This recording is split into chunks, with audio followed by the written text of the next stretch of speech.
जय हिंद साथियों, आप सबका एक बार अपने चैनल पे फिर से बहुत बहुत स्वागत है।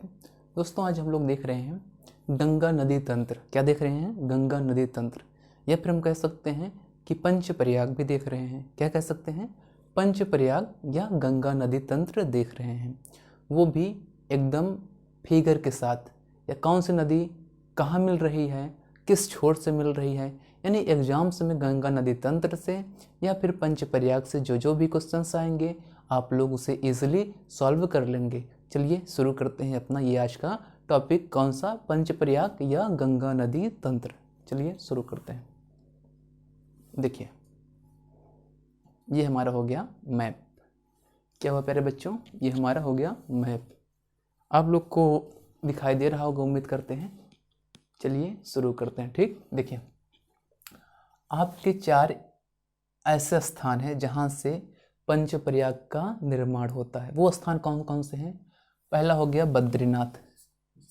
क्या हो गया प्यारे बच्चों? बद्रीनाथ। फिर आता है केदारनाथ, फिर आता है गंगोत्री ग्लेशियर, फिर आता है यमुनोत्री ग्लेशियर। ठीक प्यारे बच्चों, 4 स्थानों से ही हमारे पंच प्रयाग का या गंगा नदी तंत्र का निर्माण होता है, आप ये कह सकते हैं। ठीक, चलिए, बद्रीनाथ से प्रमुख नदी अलकनंदा निकलती है सबसे पहले। ठीक, अलकनंदा नदी जब निकलती है तो ये चलते चलते पहुंचती है विष्णु प्रयाग। कहाँ पहुंचती है प्यारे बच्चों? आप बताएंगे विष्णु प्रयाग पहुंचती है। ठीक, अब विष्णु प्रयाग में ही आप लोग देखिए, कोई भी नदी अगर जिस साइड बहती है, अगर इस साइड बह रही है नदी, ऐसे बह रही है ऐसे, तो उसका ये हो जाएगा बायां, ये पक्ष हो जाएगा बायां नदी के, ये पक्ष हो जाएगा दायां। ठीक, अब नदी ऊपर से आ रही है, ठीक, ऐसे बह रही है, तो ये भी पक्ष क्या हो गया? बायां, और ये हो गया दायां। तो आपसे कोई कह दे कि विष्णु प्रयाग में जो आपकी नदी मिल रही है, कौन सी नदी? तो आप बताएंगे धौली गंगा। किस छोर से मिल रही है? तो आप क्या बताएंगे? बाएं छोर से मिल रही है। किस छोर से मिल रही है प्यारे बच्चों? तो आप बोलेंगे बाएं छोर से मिल रही है। ठीक, आगे चलिए। अब विष्णु प्रयाग से ही जब नदी आगे बढ़ती है तो एक इम्पॉर्टेंट क्वेश्चन और बन जा रहा है कि किस नाम से आगे बढ़ेगी? तो आप बताएंगे अलकनंदा नाम से ही आगे बढ़ेगी। क्यों? क्योंकि जियोग्राफी में, भूगोल में एक नियम होता है कि जब 2 नदियां आपस में मिलती हैं तो जिस नदी की गहराई ज़्यादा होती है उसी नाम से नदी आगे बढ़ती है। अब यहाँ पे विष्णु प्रयाग में जैसे मान लीजिए अलकनंदा ऊपर से आई और यहाँ बाएं छोर से धौली गंगा मिली। अब आगे जब बढ़ेगी तो अलकनंदा नाम से बढ़ेगी। तो आप पूछेंगे क्यों बढ़ेगी सर?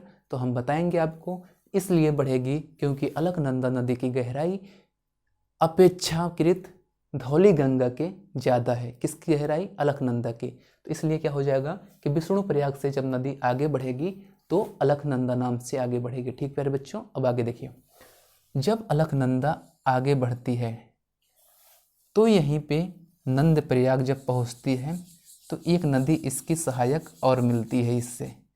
वो नदी का नाम है नंदाकिनी नदी। नंद प्रयाग में बाएं छोर से ही, देखिए बाएं छोर से, किस छोर से? बाएं छोर से कौन सी नदी मिल रही है? तो आप बताएंगे नंदाकिनी नदी। कौन सी नदी? नंदाकिनी नदी। किससे मिली? अलकनंदा नदी से मिली।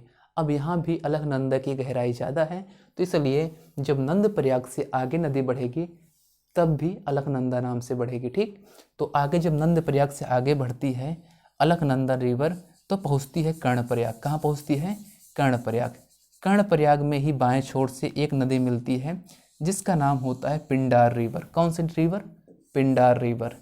पिंडार रिवर भी बाएं छोर से मिल रही है। ठीक, तो अपेक्षाकृत इसकी भी गहराई अलकनंदा से कम है। किसकी? पिंडार रिवर की। इसलिए जब ये कर्णप्रयाग से आगे बढ़ेगी फिर भी अलकनंदा नाम से ही आगे बढ़ेगी। ठीक, अब देखिए, जब अलकनंदा नाम से आगे बढ़ी अलकनंदा रिवर तो रुद्रप्रयाग में केदारनाथ से एक नदी आती है जिसका नाम है मंदाकिनी रिवर। आप लोग जानते होंगे केदारनाथ में जितने भी बाढ़ आते हैं मंदाकिनी रिवर में ही आते हैं। जितने भी सुनामियाँ आती हैं मंदाकिनी रिवर में आती हैं, तो इसलिए मंदाकिनी रिवर केदारनाथ के लिए बहुत ज़्यादा इम्पोर्टेंट हो जाता है। अब मंदाकिनी रिवर केदारनाथ से जब आती है तो दाएं छोर से, किस छोर से प्यारे बच्चों? दाएं छोर से रुद्रप्रयाग में अलकनंदा से मिलती है।